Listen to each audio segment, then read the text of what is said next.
सभी लोग हाथ जोड़ लीजिए, मंगलाचरण करेंगे। नमो अरिहंताणं, नमो सिद्धाणं, नमो आयर्याणं, नमो उवझायाणं, नमो लोये सव्यसाहूणम्। आप में से कोई मैं ज्ञानानंद स्वभावी उनका पाठ पढ़ना चाहेंगे? आप में से कोई? मैं यहाँ से शेयर करता हूँ। आप गुरुजी पढ़िए, हम दोहराएँगे। हम भी पढ़ेंगे आपके साथ। चलिए। मैं ज्ञानानंद स्वभावी हूँ, मैं ज्ञानानंद स्वभावी, मैं हूँ अपने में स्वयं पूर्ण, पर ही मुझ में कुछ गंध नहीं। मैं अरस अरूपी अस्पर्शी, पर से कुछ भी संबंध नहीं। मैं रंग राग से भिन्न, भेद से भी मैं भिन्न निराला हूँ। मैं हूँ अखंड चैतन्य पिंड, निज रस में रमने वाला। मैं ही मेरा करता धरता, मुझ में पर का कुछ काम नहीं। मैं मुझ में रहने वाला हूँ, पर में मेरा विश्राम नहीं। मैं मैं शुद्ध बुद्ध अविरुद्ध एक, पर अरे परिणति से अप्रभावी हूँ। आत्मानुभूति से आत्मानुभूति प्राप्त प्राप्त तत्व, मैं ज्ञानानंद स्वभावी हूँ। मैं ज्ञानानंद स्वभावी हूँ, मैं ज्ञानानंद स्वभावी हूँ। इस प्रकार हमने यहाँ पे इस पाठ को पूर्ण किया। कल हमने एक नए पाठ की शुरुआत बराबर की थी, जिसका नाम है शास्त्रों के अर्थ करने की पद्धति। कि किसी भी स्क्रिप्चर को, किसी भी ग्रंथ को, किसी भी जिनवाणी को, हर जिनवाणी का पढ़ने का अलग अपना स्टाइल होता है। बात एक ही है। जैसे कि अगर हमने एक पाठ पढ़ा हो चार अनियोग, आपने पढ़ा भी बराबर होगा। उस चार अनियोग के बाद, चार अनियोग के पाठ में एक बात पढ़ाई जाती है कि चारों ही अनियोग में अंत में वीतरागता को हितकर बताया जाता है। अर्थात हमारी पूरी जिनवाणी, चाहे वो प्रथमा नियोग, कर्णा नियोग, चरना नियोग, कोई सा भी अनियोग हो, वीतरागता को लिए हुए हैं। लेकिन वीतरागता को बताने का स्टाइल अलग अलग है। जैसे कि बचपन में अगर हम बीमार पड़े, तो बीमार पड़े तो हम दवाई बराबर लिए, तो दवाई लेते हैं तो कैसे लेते हैं? हमें कड़वी लगती है तो उसको पताशे के साथ दिया जाता है, मम्मी उसको चाशनी में मिला के बराबर दे देती हैं, अर्थात किसी मीठे के साथ दिया जाता है। लेकिन अब हम जब बड़े हो गए, तो क्या अब बड़े होने के बावजूद भी पताशे के साथ दवाई लेते हैं क्या? अब तो भैया चार पांच गोली एक साथ रखते हैं एक ही बार में, सीधा अंदर। अब नहीं जरूरत पड़ती उन चीजों की। क्यों? बात पहले भी दवाई ले रहे थे, दवाई अब भी ले रहे हैं, लेकिन दवाई लेने का स्टाइल में अंतर है। अभी तब भी रोग था, अभी भी रोग है, लेकिन उपचार एक ही तरीके से होगा, दवाई से स्टाइल अलग है। ऐसे ही हम सभी को अनादि काल से एक ही रोग है, मिथ्यात्व का। जिनवाणी उस मिथ्यात्व को मिटाने के लिए ही लिखी गई है। लेकिन भैया इस जगत में भांति भांति के लोग हैं। कहा जाता है शास्त्रों में, नाना जीवा नाना कम्मा, कि नाना प्रकार के जीव हैं तो भैया नाना प्रकार के कर्म हैं। हर दवाई की, हर दवाई मतलब हर बीमारी की एक दवाई नहीं है। हर अलग अलग बीमारी है तो अलग अलग दवाई है। ऐसी अलग अलग उपचार अलग अलग के लिए। जैसे कि मैं आपसे कॉमन सेंस का प्रश्न आप सभी से पूछता हूँ बराबर। जैसे कि कोई व्यक्ति 80 साल का बराबर है, अब वो मरणासन अवस्था में है, अब वो बस थोड़े समय का बराबर बचा है, और वो कह रहे हैं भैया हमें जिनवाणी सुना दो। तो और भाग्य से आप वहां पर पहुंचे हुए हैं, चाहे नीलम जी हो, ऋतु जी हो, सुरेंद्र जी हो, मीना जी हो, आप भाग्य से वहां पर हैं। तो आप बताइए, आप उसे कौन सी जिनवाणी का अध्ययन कराएंगे? प्रथमा नियोग का, कण्णा नियोग का, चण्डा नियोग का, या द्रव्या नियोग? आपके पास चार ऑप्शन है। कोई मरणासन व्यक्ति है, बस थोड़े समय का बचा है, घंटे बचे हैं उसके बस। चरण योग। चरणा नियोग का, सुरेंद्र जी कह रहे हैं चरणा नियोग का, तो एक ऑप्शन तो हो गया। बाकी तीन लोग बचे हैं, एक एक चूज कर लीजिए। नहीं सर, द्रव्यानुयोग का करेंगे। द्रव्य- यदि उसका उपयोग नहीं लग रहा है तो हम फिर कथा कहानी से कुछ प्रथम का मतलब उसको उपदेश देंगे। पर पहले तो मतलब जब मरणासन स्थिति में है तो द्रव्यानुयोग का मतलब यदि उसको बेसिक नहीं पता है तो फिर तो हमें कथा कहानी से ही सुनाना पड़ेगा।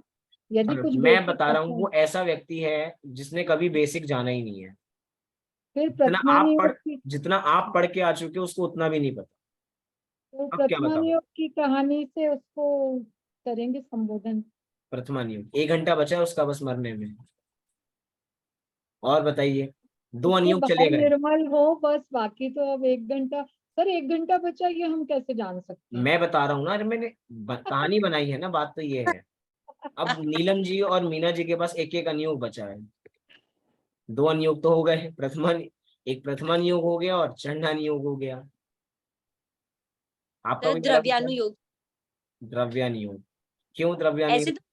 तो समझ में नहीं आएगा द्रव्यानुयोग का, लेकिन मतलब उसकी अंतिम घड़ी है तो शायद उसको कुछ आत्मा के बारे में, उसने जो मतलब उसके बारे में थोड़ा समझ में आए, तो उस हिसाब से अपन उनको द्रव्यानुयोग क्योंकि कथा सुना के तो फिर अभी वो आगे भी उसका क्या उद्धार करे, अंतिम समय में भी कुछ अच्छा सुनेगा, शायद उसका कुछ हो ऐसे।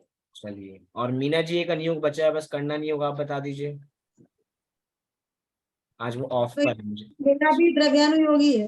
द्रव्या नियोग ही है, तो किसी को तो लेकर आओ जो बोले करना नियोग कराएंगे हम उसको आखिरी में। चलिए ठीक है, आप सभी ने अपनी अपनी अपेक्षा से बहुत सही उत्तर बराबर दिया। लेकिन अगर विचार करें, कोई व्यक्ति मरणासन में है, अर्थात 1 घंटा उसका मरने का बचा है और उसने कभी जिनवाणी का अध्ययन नहीं किया, तो उसे पानी छानने की विधि नहीं बता सकते सुरेंद्र जी हम, कि भैया पानी ऐसे छानना चाहिए। 1 घंटा तो बचा है, तुम्हें रोज मंदिर जाना चाहिए, तुम मंदिर नहीं गए, इसकी वजह से तुम आज इतनी सारी बीमारियां हैं। अगर 1 घंटे में हम उसे चढ़ना नियोग बताएंगे तो क्या आचरण का पालन बराबर करेगा? इसीलिए चढ़ना नियोग तो उत्तर बराबर नहीं हो नहीं। सकता। बात करें करना नियोग की, जो किसी ने ऑप्शन चूज नहीं किया। करना नियोग गणित का विषय है, कहाँ उसे किताब लेके मैथ समझाएंगे कि 3 लोग 343 घन राजू होता है, हम अधोलोक में नहीं है, हम ऊर्ध्व लोक में नहीं है, हम कहाँ पे, हम मध्य लोक में है, जम्बू द्वीप में है, भरत खंड में। ये चीजें नहीं बता सकते उसे। कर्मों की अवस्थाओं के बारे में नहीं बता सकते। आपने कहा ऋतु जी प्रथमा नियोग, हम एक बार को चूज कर सकते हैं। मेरे भी मन में पहले यही आएगा कि भैया वो जिनवाणी उसने कभी सुनी नहीं, तो मैं उसे कहानी के माध्यम से धर्म समझा दूंगा। लेकिन जिस व्यक्ति का मरने का बस 1 घंटा बचा है, अगर हम उसे कहानी किस्सों में उलझाएंगे तो कहानी किस से पकड़ के बैठ जाएगा। क्यों? क्योंकि उसने कभी भी तत्व की बात तो सुनी नहीं है। उसने तो एक था राजा एक थी रानी, दोनों मर गए, खत्म कहानी, ऐसी कहानियां सुनी है हमेशा बराबर। जिसने ऐसी कहानी सुनी है वो उस कहानी को सुन के भी यही ग्रहण करेगा। और कहानी के अंदर एक बात नहीं होती, बहुत सारी बात होती है। प्रथमा नियोग के अंदर बीच बीच में आपको राग रंग भी दिखाया जाता है, मतलब कि पूरा उसके बारे में शरीर से लेके शरीर के बाल के अग्रभाग से लेके नख तक का वर्णन बराबर आपको प्रथमा नियोग के शास्त्रों में मिलेगा। और अंत में जाके वीतरागता बताई जाएगी। जैसे कि भगवान महावीर का चरित्र पढ़ो तो सीधा भगवान महावीर से थोड़ी शुरू हुआ, भगवान महावीर के सारे पूर्व भव बताए जाएंगे। तो 1 घंटा बचा है बेचारे का, उसको एक क्या ये चीजें बताएंगे तो उसका उपयोग भ्रमेगा। इसलिए हम प्रथमा नियोग भी चूज नहीं कर सकते। अगर हमें चूज करना है तो वो एकमात्र द्रव्या नियोग। चाहे हमें पता है नीलम जी और मीना जी ने सही उत्तर बराबर कहा, चाहे हमें पता है या नहीं पता, उसको कितना समझ में आ रहा है ये भी हमें नहीं पता, लेकिन अगर हम बात उसे ये बता रहे, पॉइंट टू बी नोटेड, द्रव्य योग भी बहुत बड़ा है। हम उसे 7 तत्व नहीं समझा सकते, हम उसे 6 द्रव्य नहीं समझा सकते, हम उसे प्रमाण नय नहीं समझा सकते, तो क्या समझा सकते हैं? जीव जुदा पुद्गल जुदा, यही तत्व को सार, बाकी जो कछु और है या ही तो विस्तार। बस उसे 1 घंटे यही संबोधन देंगे कि भैया जीव तो अजर अमर है, वो तो कभी मरता नहीं है।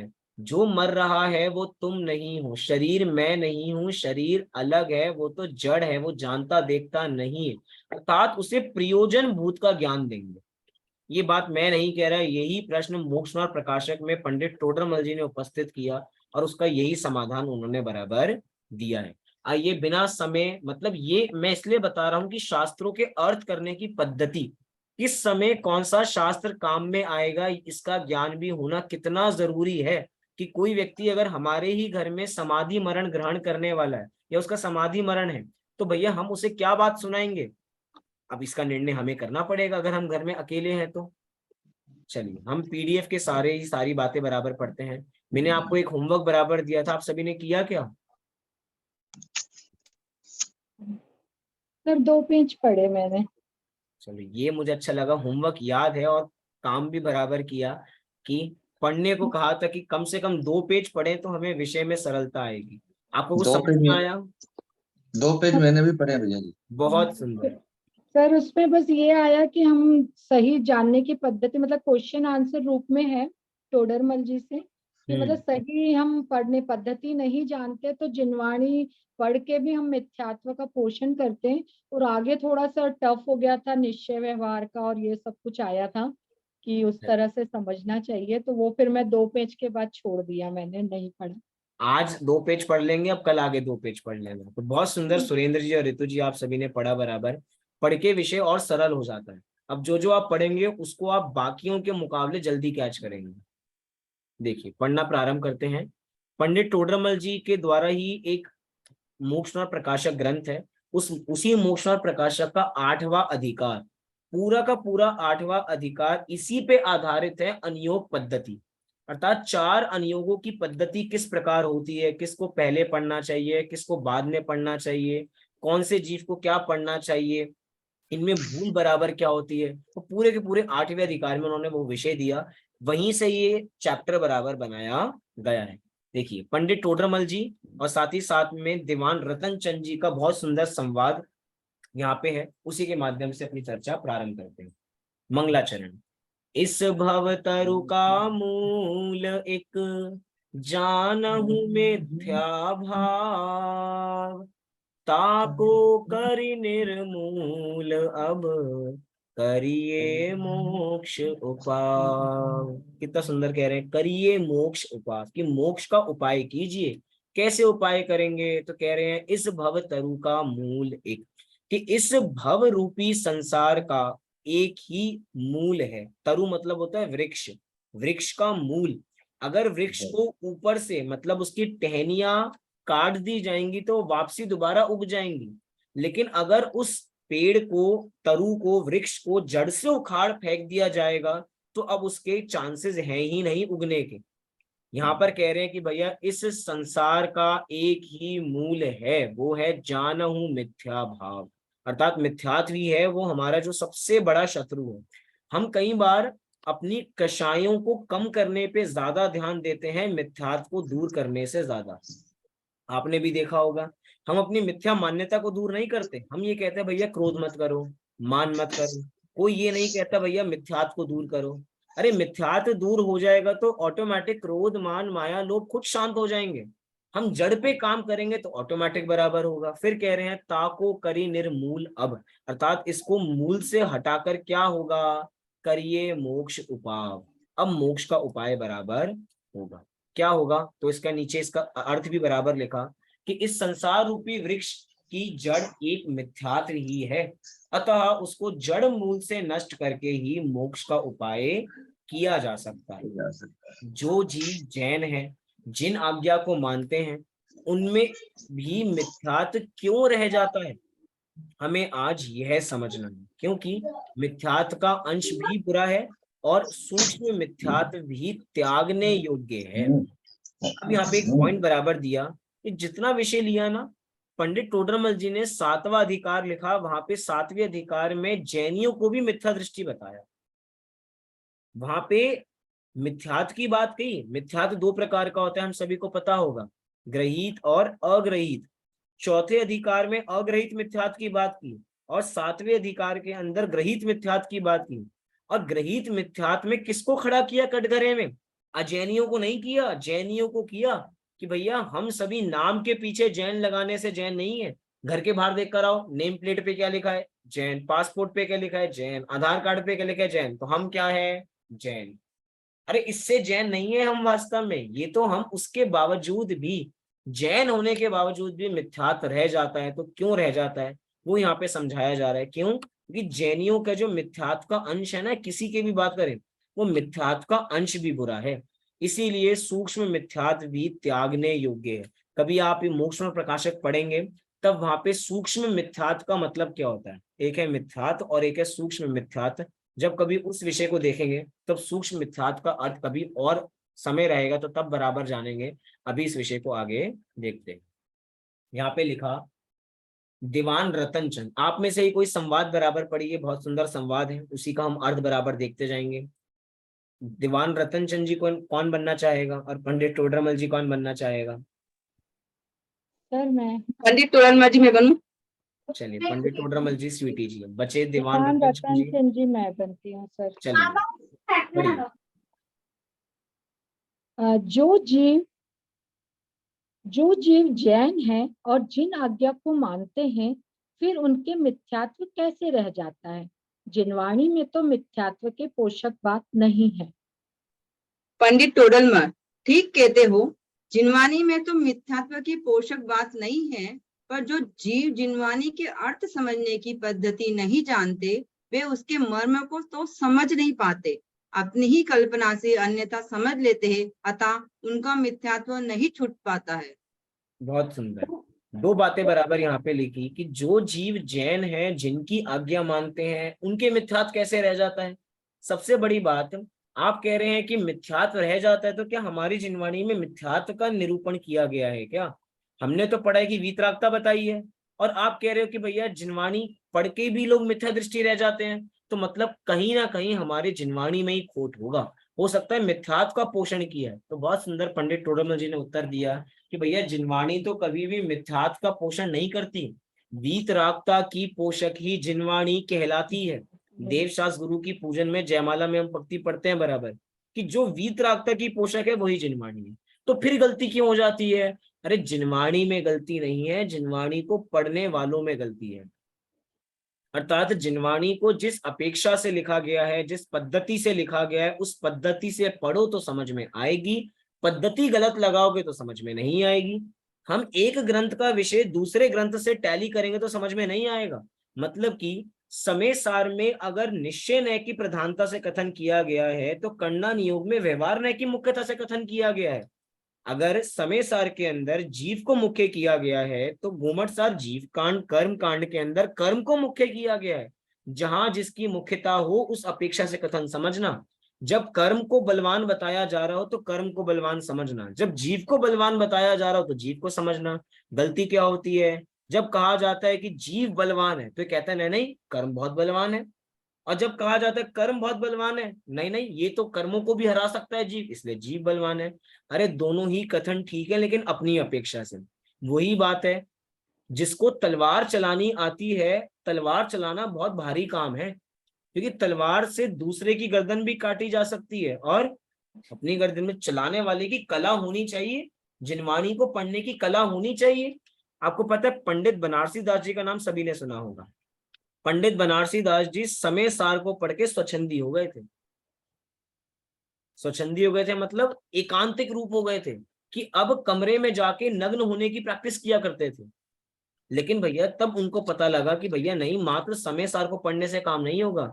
उनकी बुद्धि तब आई जब उन्होंने कण्णा नियोग के ग्रंथों का अभ्यास किया, उन्होंने गोमट सार जीव कांड कर्म कांड का अध्ययन किया, तो पता लगा कि भैया समय सार में जो कथन किया गया है उसकी अपेक्षा अलग है, और कण्णा नियोग में जो कथन किए गए हैं उसकी अपेक्षा अलग है। कई बार शब्दों को पकड़ेंगे तो भी अर्थ नहीं निकलेगा।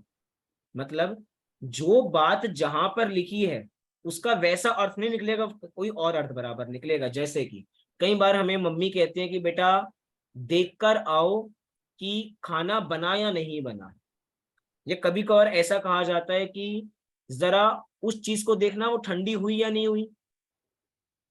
गैस पे कुछ चीज रखी थी और मम्मी ने कहा बेटा देख कर आओ, शब्दों पर देखना मेरे, देख कर आओ कि वो ठंडी हुई या नहीं हूं?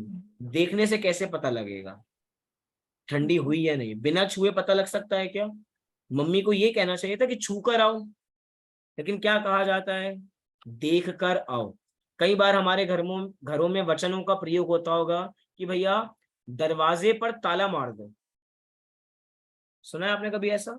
दरवाजे पर ताला मार दो मतलब क्या है कि ताला लो और दरवाजे पे मार दो। यही मतलब है ना इसका? क्या मतलब है इसका? दरवाजे पे ताला लगा दो। ताला लगा दो, लेकिन क्या बोला? मार दो। मार दो का मतलब भी यहाँ पर क्या है? लगा दो। ऐसे बहुत सारे, जैसे टीचर स्कूल में बोलती है eyes on the board, attention attention, eyes on the board. तो आईज ऑन द बोर्ड मतलब आईज को बोर्ड पे फेंक दो, ऑन नहीं, वहां पे उसका अलग अर्थ बराबर होता है। हमारे घर में बहुत सारे मसालों का उपयोग होता होगा। अब बहुत सारे मसालों में एक मसाला है गरम मसाला, तो कितना गरम होता होगा ना वो? कितना गरम है वो? अब बताओ, उसका नाम गरम मसाला है बराबर। अगर शब्दों से बराबर जाएंगे तो शब्दों से उसका अर्थ नहीं पकड़ पाएंगे। बात यह है, जिनवाणी में जो कथन जैसा लिखा होगा, कई बार जैसा लिखा है वैसा अर्थ उसका नहीं होगा, हमें समझना पड़ेगा। पॉइंट समझ रहे हैं बराबर? जैसा लिखा होगा, गरम मसाले का मतलब गरम नहीं है बराबर, लेकिन उसका नाम गरम मसाला है, जो उसको खाएगा वो गरम हो जाएगा, मतलब उसके अंदर गर्मी बराबर हो जाएगी। वो हो सकता है, लेकिन छूकर गर्म हो ऐसी बात बराबर नहीं है। काला नमक, काला नमक मतलब दिखने में काला होता है क्या? नहीं। स्किन कलर का होता है, थोड़ा सा पिंक सा, पिंक सॉल्ट टाइप सा बराबर, लेकिन काला नमक उसको बोलते, काला तो है ही नहीं वो।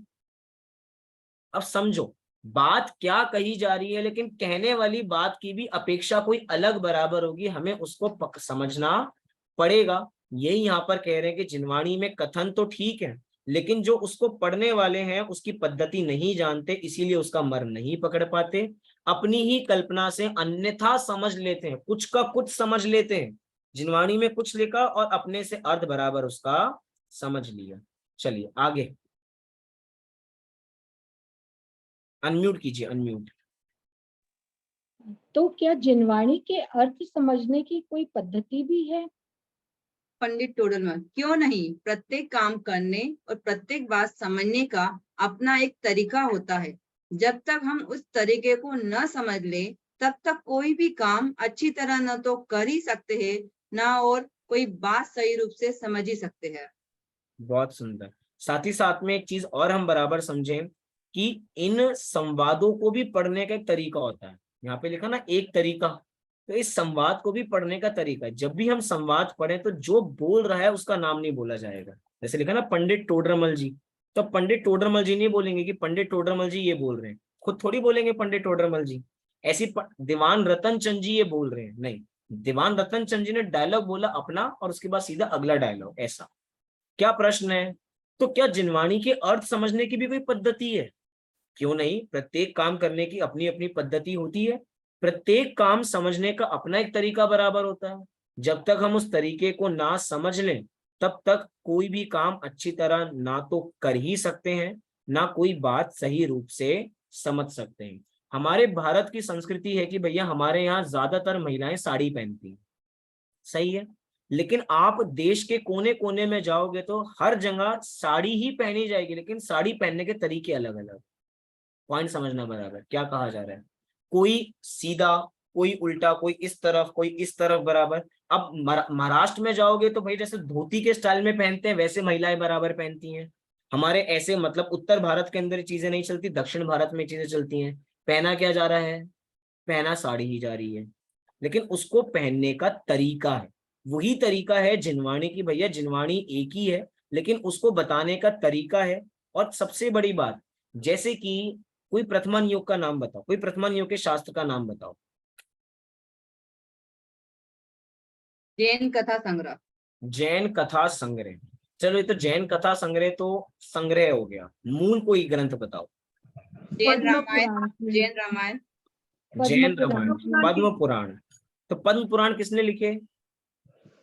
रवि शेण आचार्य ने। किसने लिखे? रविशेन आचार्य द्वारा विरचित पद्म पुराण नामक ग्रंथ है। अब मैं आपसे प्रश्न बराबर करना चाहता हूँ कि रविशेन आचार्य को तो बस प्रथमा नियोग ही आता होगा, फिर कर्णा नियोग, द्रव्या नियोग, चरणा नियोग के तो आता ही नहीं होगा उनको। नहीं आता होगा। आता होगा, आता चारों होगा नहीं, अनुयोग आता है। क्यों आता है चारों बराबर? इसका मतलब उन्होंने अपनी लेखनी प्रथमा नियोग पे चलाई है, अर्थात कहानी किस्सों में चलाई है, क्योंकि उनकी रुचि वहां बराबर होगी। और रुचि नहीं, कभी कभार काल की अपेक्षा भी ग्रंथ लिखे जाते हैं कि भैया समय देखा जा रहा है कि भैया हो सकता है कि लोग अपने आचरण पर इतना ध्यान ना देते हो, दिनचर्या पर इतना ध्यान ना देते हो, लोग आचरण से विमुख होते जा रहे हो, तो सभी आचार्यों ने ठाना कि भैया थोड़ा चंडा नियोग पे थोड़ा कलम चलाई जाए। जब लगे कि भैया जीव पर सन्मुख ज्यादा हो रहा है तो द्रव्य नियोग के ग्रंथ बराबर लिखे गए। अरे जीव को 3 लोक के बारे में तो कुछ पता ही नहीं, तो कर्ण नियोग के ग्रंथ लिखे जाए। लेकिन जिसका भी जो भी आचार्य ने कोई भी ग्रंथ लिखा, इसका मतलब ये नहीं कि वो प्रथमा नियोग वाले हैं, वो चंडा नियोग वाले हैं, वो चारों अनियोग वाले हैं, उनको चारों अनियोगों का भरपूर ज्ञान है, लेकिन उन्होंने लेखनी किसी एक शास्त्र पे बराबर चलाई है, जिसपे उनकी स्पेशलिटी है या रुचि बराबर कह सकते हैं। आगे, तो जिनवाणी के अर्थ समझने की पद्धति क्या है? जिनवानी में निश्चय और व्यवहार रूप वर्णन है। निश्चय व्यवहार का सही स्वरूप न समझने के कारण सामान्य जन उसके मर्म को नहीं समझ पाते हैं। इसी प्रकार जिनवानी को 4 अनुयोग की पद्धति में विभक्त करके लिखा गया है। प्रत्येक अनुयोग की अपनी अपनी पद्धति अलग अलग है। जब तक हम उस पद्धति को समझेंगे नहीं तो जिनवानी को पढ़कर भी उसके मर्म को नहीं जान पाएंगे। बहुत सुंदर। कि अब जिनवाणी के अर्थ समझने की पद्धति क्या है? तो भैया हमने कल एक बात की थी ना, नय की। कल हमने प्रमाण और नय की बात की थी। तो हमारी सारी की सारी जिनवाणी नय में लिखी गई है, अर्थात उस पे स्याद पद की मुद्रा एक अंकित है। जो स्याद पद है ना किसी अपेक्षा से, तो वो अपेक्षा ये है, या तो वो कथन निश्चय का होगा या व्यवहार का होगा, या तो कोई कथन निश्चय का होगा और व्यवहार का होगा। मोटा मोटा अगर आपको कहूं तो 4 अनियोग में से 3 अनियोग तो व्यवहार का निरूपण करने वाले हैं। वे मुझे बता सकते हैं कौन सा अनियोग व्यवहार का निरूपण करने वाला नहीं होगा? द्रव्यानुयोग से। द्रव्यानुयोग। द्रव्यानियोग। अभी हमने ये नहीं समझा क्यों, लेकिन इतना तो हम सभी को पता है कि द्रव्यानियोग निश्चय नय का निरूपण करने वाला है, और व्यवहार और बाकी 3 अनियोग व्यवहार नय का निरूपण करने वाले हैं। ये बात एकांतिक नहीं है। कहीं कहीं हमें द्रव्यानियोग में भी व्यवहार का कथन मिलेगा, और कहीं कहीं हमें बाकी 3 अनियोग में भी निश्चय का कथन बराबर मिलेगा। लेकिन मोटा मोटा देखें तो हमें 95% कथन व्यवहार नय के ही बराबर मिलेंगे, निश्चय नय के तो द्रव्य नियोग में मिलेंगे, और द्रव्य नियोग के भी किसी एक अंश में, हर जगह बराबर नहीं मिलेंगे। यहाँ पर कह रहे हैं कि प्रत्येक अनियोग की अपनी अपनी पद्धति अलग अलग है। हम सभी के घर में सब्जी बनती होगी, सभी के घर में लौकी की सब्जी बनती है, सभी को बहुत अच्छी लगती है, सबकी फेवरेट होगी लौकी की सब्जी। इंतजार करते कि कब लौकी की सब्जी बने और कब लौकी की सब्जी खाएं। घिया, तोरी, टिंडा सबका बहुत फेवरेट है हमारा। चलो ठीक है, तो जो भी हमारा फेवरेट है हम सबके घर में बनते, लेकिन सबके बनाने का स्टाइल अलग अलग है। मतलब मैं जितने उदाहरण दूं उतने उदाहरण कम है पद्धति के। एक ही व्यापार को करने वाले बहुत सारे लोग होंगे दुनिया में, लेकिन सबका काम करने का स्टाइल अलग अलग है। सारे बच्चे कक्षा में एक जैसे पढ़ते हैं, उसके बावजूद भी सबके पढ़ने का स्टाइल अलग अलग है। हम कह रहे हैं बस उस स्टाइल को पकड़ लिया ना, हम किला जीत जाएंगे।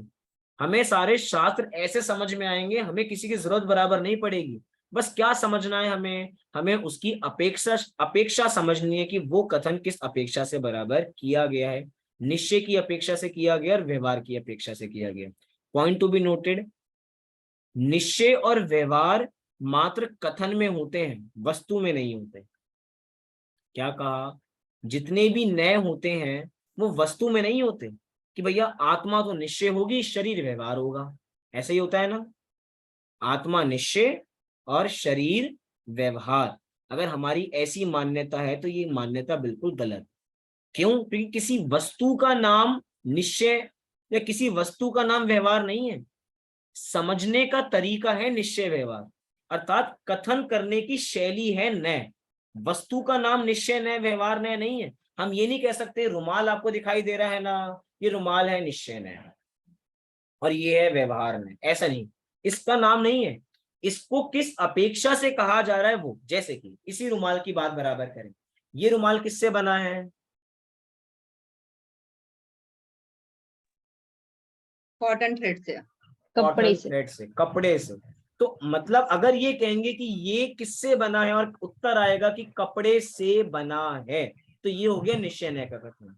और ये रुमाल किसका है? आपका तो कपड़े का है, लेकिन कहने में आपका है। अब देखो यही बात आई, अगर कपड़े का है तो निश्चय न, और मेरा है तो व्यवहार में। वस्तु का नाम निश्चय व्यवहार नहीं है, किसकी अपेक्षा से कथन किया जा रहा है। वस्तु को मेड़ से जोड़ के देखोगे तो व्यवहार हो जाएगा, और अगर वस्तु के नजदीक जाके बिल्कुल आप माइक्रोस्कोप जाकर देखोगे तो पता लगेगा भैया वो किसका है, कपड़े का है, अर्थात कपड़े से बना है तो कपड़े का बराबर है। गाड़ी, अब हर चीज पे लगा के देखो, बाहर गाड़ी खड़ी है, गाड़ी किसकी है? निश्चय से बताओ, व्यवहार से बताओ। गाड़ी गाड़ी की निश्चय से है, और व्यवहार से गाड़ी उसके मालिक की है। उसके मालिक की है, मतलब भैया जहाँ पे जिस पेपर है ना गाड़ी की, हमारे आरसी होगी, पीओसी होगी हमारे पास, जो भी इंश्योरेंस के जिसपे उसका नाम लिखा ना उसकी है, हमारी भी नहीं है।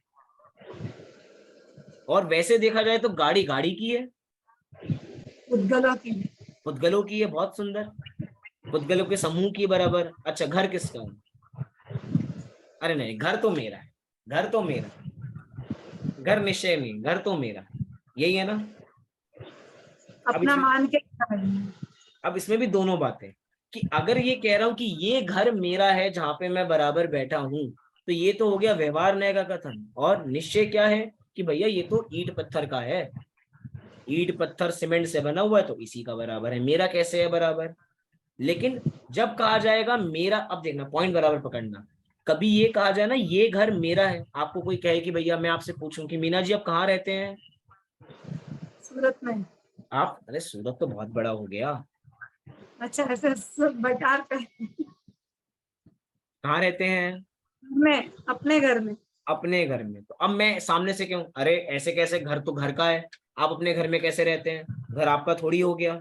अब ये क्या हो गया, अब हमने तर्क उल्टे शुरू कर दिए, अब हमने अपेक्षा नहीं समझी। अगर मैं ऐसा प्रश्न करता हूं तो मैं मूर्ख साबित होऊंगा कि भैया सभी उत्तर एक बार में यही कहेंगे ना, मैं तो अपने घर में रहता हूँ। सही बात है भैया, सबसे बड़ी बात है, ज्ञानी कोई सम्यक दृष्टि जीत से भी पूछोगे आप कहाँ रहते हैं तो वो भी यही बताएंगे हम सूरत में यहाँ यहाँ रहते हैं बराबर। तो मिथ्या दृष्टि हो गए? नहीं भैया मिथ्या दृष्टि नहीं हुए, व्यवहार न्याय में यही कहा जाएगा कि ये चीज मेरी है, ये चीज मेरी है। लेकिन वास्तव में निश्चय ऐसे क्या है कि वो वस्तु मेरी नहीं है, हम इस बात को बराबर समझें। क्यों भैया, रात्रि में भोजन करते हो? नहीं नहीं, हम रात्रि में भोजन नहीं करते, आत्मा तो भोजन करती नहीं है, बच गए हम तो। कोई व्यक्ति हमें रात्रि में भोजन करता हुआ दिखा और हमने कहा कि भैया रात में नहीं खाना चाहिए, अरे आप भी कैसी बातें करते हो, आज ही तो हम मंदिर में पढ़कर आए हैं आत्मा कुछ खाता नहीं है, आत्मा कुछ पीता नहीं है, आत्मा तो अजर अमर तत्व बराबर है। तो भैया मैं तो खा ही नहीं रहा हूं, ये तो शरीर खा रहा है। सही बात है ना? बिल्कुल। हाँ जी कि ना जी? अब देखो, अगर मैंने कहा कि रात्रि भोजन क्यों कर रहे हो, रात्रि भोजन नहीं करना चाहिए, तो ये वचन है चंडा नियम का। और जो सामने से मुझे उत्तर मिल रहा है वो है द्रव्यानियोग का।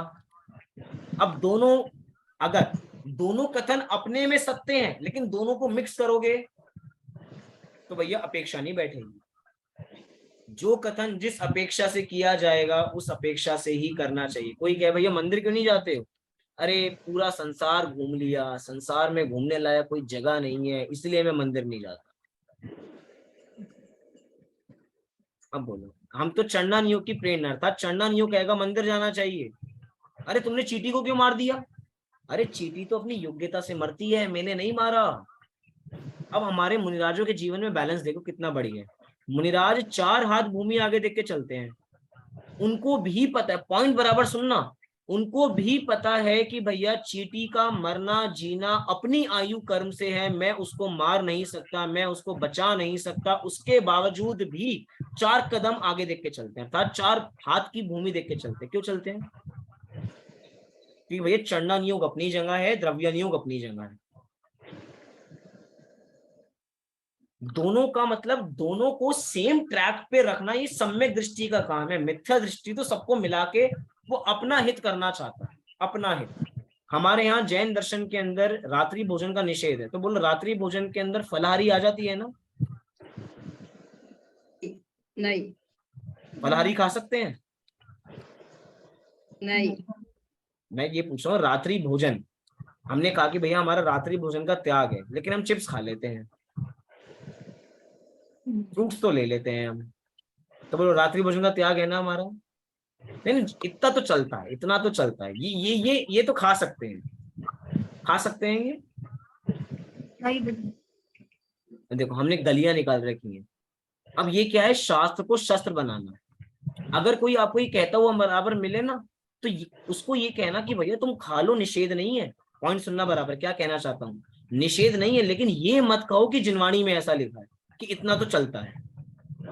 जिनवाणी में तो रात्रि में एक घूंट लेने को भी बराबर मना है पानी की। पानी की एक घूंट लेना मतलब खून पीना जैसा है। अब एकदम नीलम जी का एकदम क्या कह दिया, बराबर ही है। अभी तो बड़ी प्यास लग रही है। अब पॉइंट सुनना बराबर, जो सब काम कर रहे हैं ना, सब ठीक है, हर काम भूमिका के अनुसार बराबर होगा, लेकिन जिनवाणी का सहारा लेके ये वचन कहना कि भैया इतना तो चलता है, ये तो भैया हमने जिनवाणी का अनर्थ कर दिया। जिनवाणी में क्या लिखा था और हमने उसका क्या अर्थ बराबर किया। अब भैया ये चीज वास्तव में सबसे बड़ी दिक्कत की बात है। आप बड़े से बड़े धार्मिक आयोजनों के अंदर खाना पीना देखोगे, रात्रि में देखोगे नहीं, हो रहा है, बाहर चिप्स बट रहे होंगे, नहीं नहीं इतना तो चलता है बराबर। अरे चलता है, हमारे माध्यम से कितना अनर्थ बराबर हो रहा है। हम अपने घर में बच्चों को क्या कहते हैं, बेटा रोटी मत खाओ, चिप्स खा लेना रात को भूख लगे तो। हम शिक्षा ही गलत दे रहे हैं। उसके मन में क्या बैठेगा कि हाँ मम्मी ने ये तो कहा था कि अन्न नहीं खाना, रोटी चावल नहीं खाना, लेकिन चिप्स तो खा ही सकते हैं। अब वो जिंदगी भर चिप्स से पेट भरेगा रात। पॉइंट सुनना बराबर, क्या कहना चाहता हूं मैं। जितने लोगों को रात्रि में भूख लगती है वो खा तो सकते नहीं, नियम तो ले लिया कि अन्न नहीं खाएंगे बराबर, अब पेट किससे भर रहे हैं। अरे भैया हमने नियम लिया था इसीलिए कि हम त्याग कर सकें, और हमने कसर कहाँ उतार दी, केले के चिप्स पे कसर उतार दी हमने, फलों पे कसर उतार दी हमने बराबर। पॉइंट सुनना, मतलब जिनवाणी कितनी सूक्ष्म बराबर है, हमें हर अपेक्षा का हर समझना बराबर पड़ेगा। जैसे कि एक और बात, कोई व्यक्ति रात्रि भोजन करता, उसका त्याग नहीं है, वो जहां जितने समय 12 बजे रात को खाना हो, 2 बजे खाना हो, शादियों में तो खाना रात को ही बराबर होता है। जैनियों में तो वैसे रात को शादी होती नहीं है, लेकिन जो लोग कर रहे हैं या जैनियों की किसी और शादी में बराबर गए, तो भैया हमने रात्रि में बढ़िया मस्त खाना बराबर खाया, स्नैक्स बराबर खाए। अब देखो, चढ़ना नियोग ही दो तरीके के लोगों को दो अलग अलग तरीके का उपदेश बराबर देगा। एक व्यक्ति ऐसा है जिसने अन्न का त्याग कर रखा है, और एक व्यक्ति ऐसा है जिसने कोई त्याग नहीं कर रखा। और चढ़ना नियोग के शास्त्र ही दोनों लोगों को अलग अलग तरीका का उपदेश बराबर देंगे। कैसे उपदेश देंगे, जिस व्यक्ति ने अन्न का त्याग कर रखा है और बाकी चीज ले लेता है, उसको तो कहेंगे कि भैया अब तुमने क्या किया, तुम बाकी चीज खा लेते हो ना, अब इसका भी त्याग करने की कोशिश करो, यही कहेंगे। लेकिन जो व्यक्ति रात्रि भोजन करता हुआ आया है, उसको नहीं कह सकते ये चीज। उसको कहेंगे कि भैया तुम एक पहले टाइम की लिमिट बांध दो। तुमने क्या, तुम तो कोई भी समय पे बराबर खा लेते हो, एक काम करो, मेरे कहने से नियम ले लो कि रात्रि 10 बजे के बाद कुछ नहीं खाओ। अच्छा, फिर तो आपने रात्रि 10 बजे तक परमिशन दे दी खाने की उसको, जिनवाणी ऐसा कहती है क्या? अरे बात तो सुनो, उसको देखो तो वो कैसा है, वो तो कुछ भी किसी भी समय पे बराबर खा रहा है। उसको एकदम कंट्रोल में लाएंगे तो कंट्रोल में आएगा नहीं और बिगड़ेगा। उसको पहले उसका समय धीरे धीरे कम करना पड़ेगा। रात में अभी तक कुछ भी खा रहा था, लेकिन कम से कम अब 10 बजे के बाद तो कुछ नहीं ले रहा। लेकिन अब उसने क्या किया कि चलो ठीक है, अब 10 बजे के बाद उसने लेना बंद कर दिया। उसकी इस चीज की प्रैक्टिस हो गई, इसको सालों हो गए। अब क्या कहें उसे कि भैया तुमने अब कोशिश करो, अब तुम 8 बजे के बाद कुछ लेना बंद करो, नियम ले लो कि 8 बजे के बाद। अच्छा, तुमने तो फिर रात्रि भोजन करने की परमिशन दे दी उसे। अरे उसके 2 घंटे कम भी तो कराए हैं। मतलब जैसा जीव होगा उसको वैसा उपदेश दिया जाएगा। हर व्यक्ति को एक जैसा उपदेश नहीं दिया जाता। क्लास में 40 बच्चे बराबर होते हैं तो सबको एक जैसी भाषा में नहीं समझाया जा सकता। कोई तेज आवाज में समझता है, कोई कम समझता है, सबको अलग अलग तरीके से समझाया जाएगा। धीरे धीरे करते करते एक ऐसे लेवल पे लाया जाएगा और कहा जाएगा भैया अब तो तुम रात्रि में पानी पीना भी छोड़ो।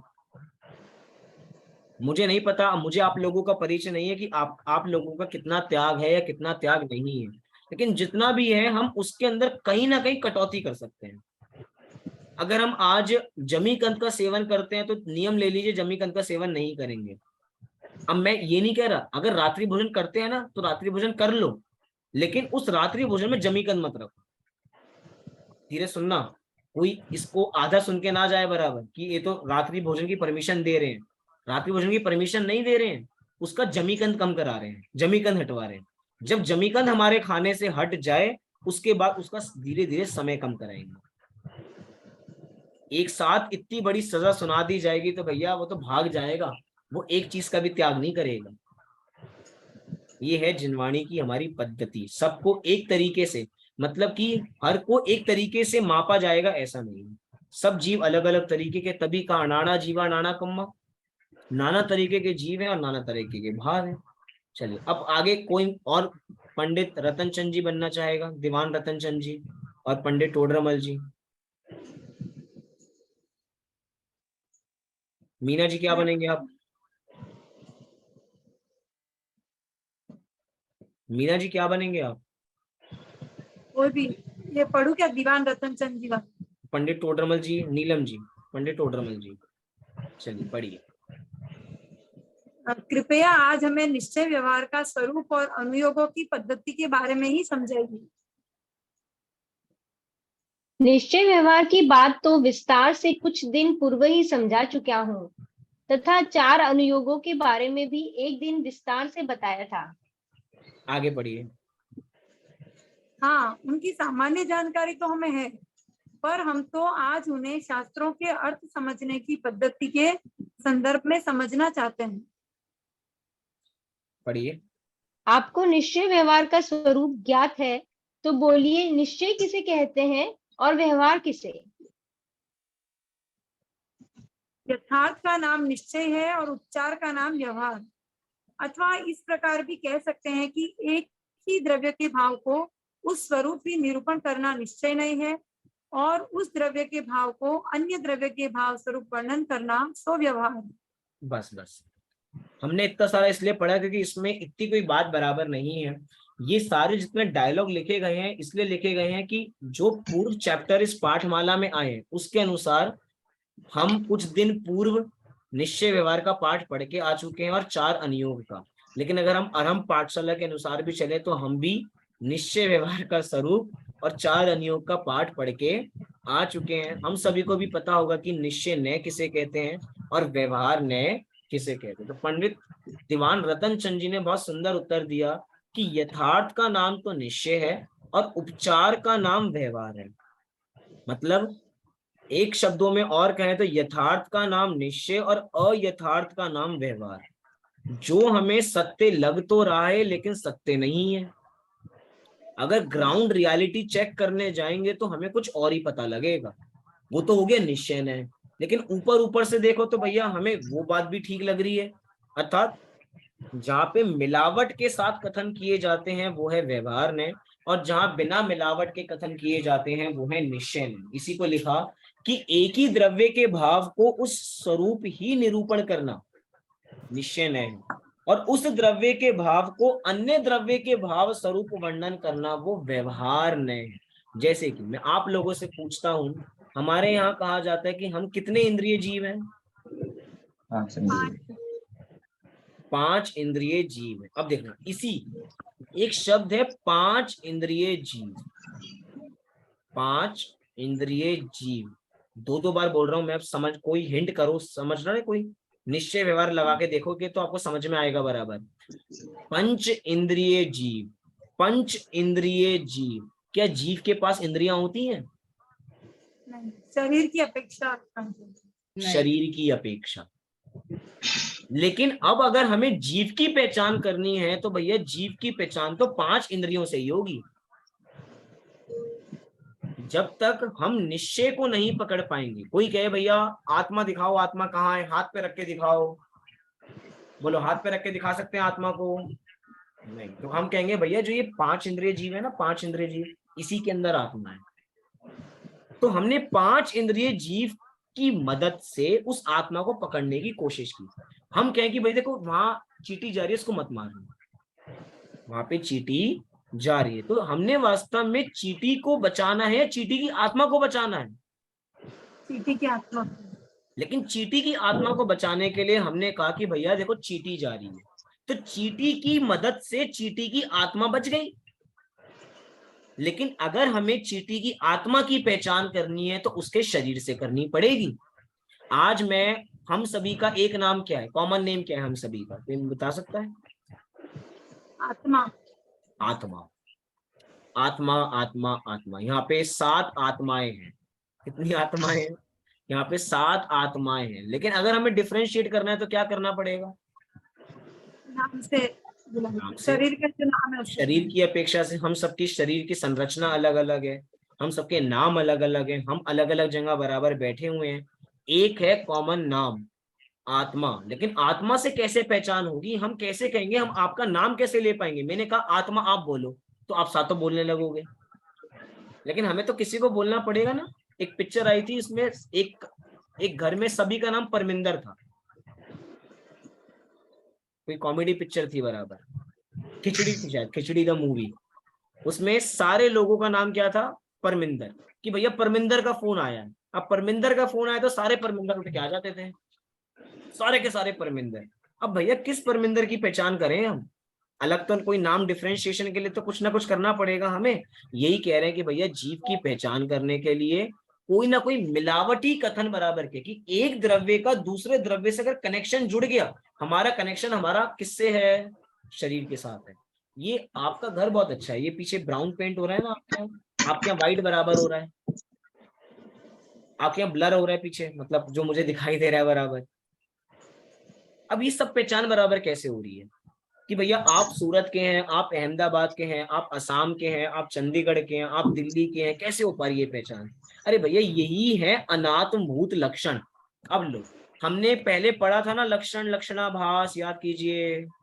लक्षण 2 प्रकार के होते हैं, आत्मभूत लक्षण और अनात्मभूत लक्षण। तो जितने अभी लक्षण आपको बताए जा रहे हैं वो सारे के सारे अनात्मभूत लक्षण हैं। और जितने अनात्मभूत लक्षण होते हैं वो सभी के सभी व्यवहार में ऐसे कहे जाते हैं। पहचान, देखो देखो वो चश्मे वाले जा रहे हैं, जिन्होंने कुर्ता पजामा पहन रखा है, जिन्होंने साड़ी पहन रखी है, जिन्होंने सूट पहन रखा है, ये कैसे है? ये सारे के सारे व्यवहार में ऐसे कथन है।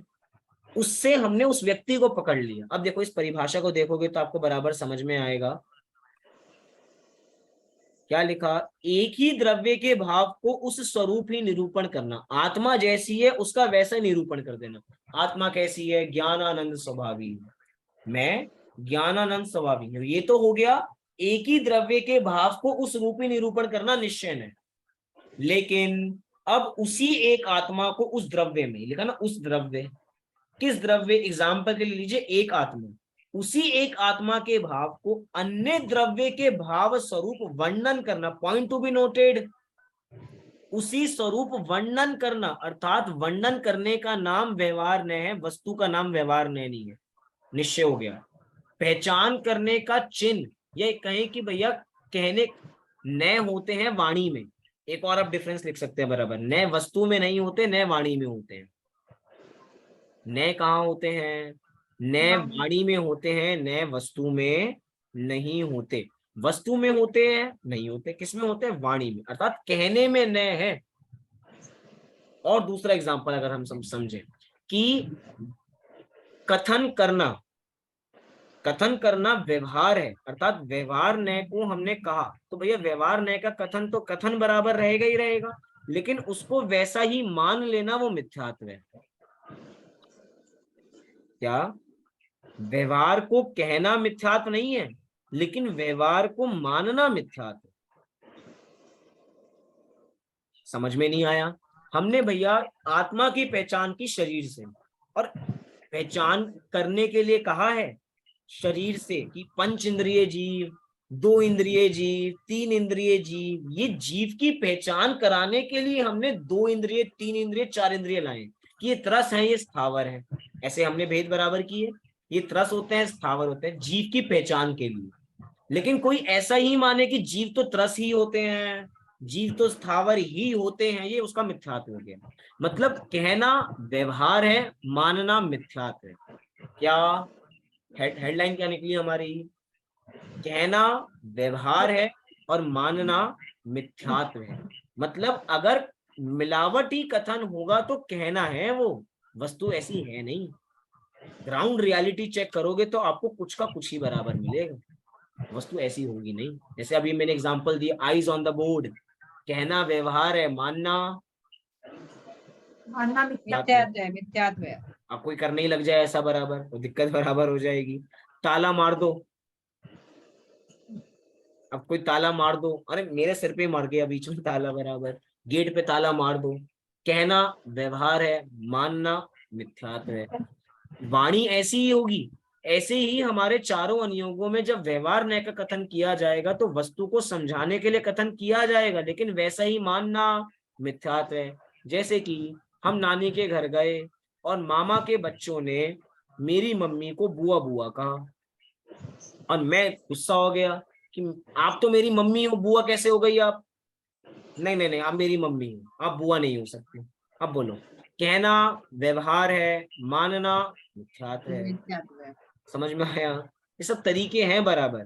कहने में कुछ का कुछ भी बराबर कहा जाएगा, लेकिन हम वैसे ही मान लेंगे तो बच्चे को समझाया जाता है, अरे मैं उसके लिए बुआ हूँ, तेरे लिए तो तेरी मम्मी ही हूँ, रो क्यों रहा है बार बार?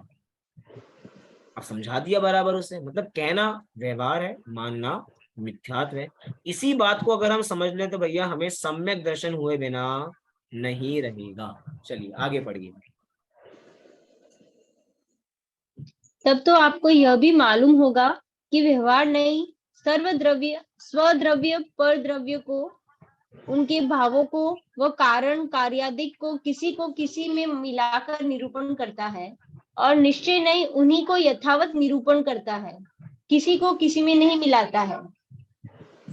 हाँ, यह भी मालूम है। अच्छा, तो बताओ मनुष्य तिर्यंच कौन है? जीव। जीव? जिनवाणी में भी उन्हें जीव ही लिखा है। हाँ भाई, जिनवाणी में व्यवहार से नर नरकादि पर्याय को जीव कहा है। सो पर्याय ही को जीव नहीं मान लेना। पर्याय तो जीव पुद्गल के संयोग रूप है। वहां निश्चय से जीव द्रव्य भिन्न है, उसको ही जीव मानना। जीव के संयोग से शरीरादि को भी उपचार से जीव कहा। सो कथन मात्र ही है, परमार्थ से शरीरादि जीव होते नहीं। इसी प्रकार अभेद आत्मा में ज्ञान दर्शनादि भेद किए, सो उन्हें भेद रूप ही नहीं मान लेना, क्योंकि भेद तो समझने के लिए किए हैं। निश्चय से आत्मा अभेद ही है, उसी को जीव वस्तु मानना। संज्ञा संख्यादि से भेद कहे सो कथन मात्र ही है, परमार्थ से भिन्न भिन्न है नहीं। बहुत सुंदर। कुछ विषय हमें स्पष्ट बराबर हुआ। जो अभी तक हम उदाहरण देकर आए हैं उन्हीं उदाहरणों का यहाँ पे उपयोग बराबर किया कि जो भी हमने बात समझी कि भैया जिनवाणी में पंच इंद्रिय को, ये अभी हम कहते हैं भैया गतियां कितनी होती हैं? 4 होती हैं। तो गतियां 4 होती हैं, ये कथन व्यवहार ने का है। अर्थात ये नारकी है, ये त्रियंश है, ये मनुष्य है, ये देव है। अरे पहचान करने के लिए है तो सभी जीव ही। मतलब कि जिनवाणी में अगर किसी को नरक, नारकी, त्रियंश कहा जा रहा है तो व्यवहार ने से कहा जा रहा है, उसकी उस पर्याय के संयोग से कहा जा रहा है। जैसे कि भैया हम सभी की 3 अवस्थाएं होती हैं, बाल अवस्था, युवा अवस्था और वृद्ध अवस्था, प्रौढ़ अवस्था। तो जितनी भी इन अवस्थाओं के नाम है, ये संयोग की अपेक्षा है कि जब थोड़ा बचपना होता है तो बचपन कह देते हैं, थोड़े युवा होते हैं तो युवा, शरीर थोड़ा मुरझा जाता है, झुर्रियां आ जाती हैं, बोला ढंग से नहीं जाता, देखा ढंग से नहीं जाता, तो उसकी अपेक्षा जीव को वृद्ध कह दिया जाता है, प्रौढ़ कह दिया जाता है। लेकिन अगर देखा जाए तो पर्याय की अपेक्षा से जितने कथन है वो व्यवहार नय के कथन है। और अगर द्रव्य को देखा जाए तो भैया द्रव्य तो हमेशा परम पवित्र है, कभी भी अशुद्ध होता ही नहीं है। इसका मतलब ये भी समझ में हमें बराबर आया कि पर्याय होती है अशुद्ध, द्रव्य होता है शुद्ध। पर्याय होती है अशुद्ध और द्रव्य होता है शुद्ध। और जब द्रव्य को शुद्ध कहा जाएगा तो वो निश्चय नय का कथन है, पर्याय की अपेक्षा से कहा जाएगा तो भैया वो व्यवहार नय का कथन है। अब सबसे इंपॉर्टेंट जो बात हमें यहाँ पे बराबर समझनी है, इस बात को समझ के अपनी बात को बराबर पूर्ण करेंगे। समय-सार ग्रंथादिराज में एक बहुत सुंदर गाथा बराबर दी, 7वीं नंबर की गाथा। देखो अगर मेरे पास अभी होती है तो मैं तुरंत अब यहाँ पे खोलने की कोशिश बराबर करता हूँ। बहुत सुंदर गाथा बराबर है, वहां पे समय सार की एक गाथा है, 7वीं नंबर की गाथा, जहां पे ये कहा जाएगा कि ना मैं ज्ञान हूं, ना मैं दर्शन हूं, ना मैं चारित्र हूं, तो मैं क्या हूं? मैं तो एक आत्मा हूं। एक सेकेंड,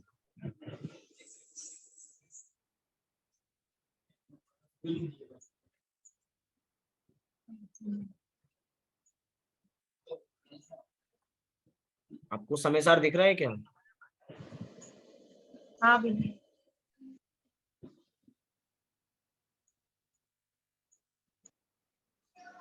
देखिए 7वीं नंबर की गाथा,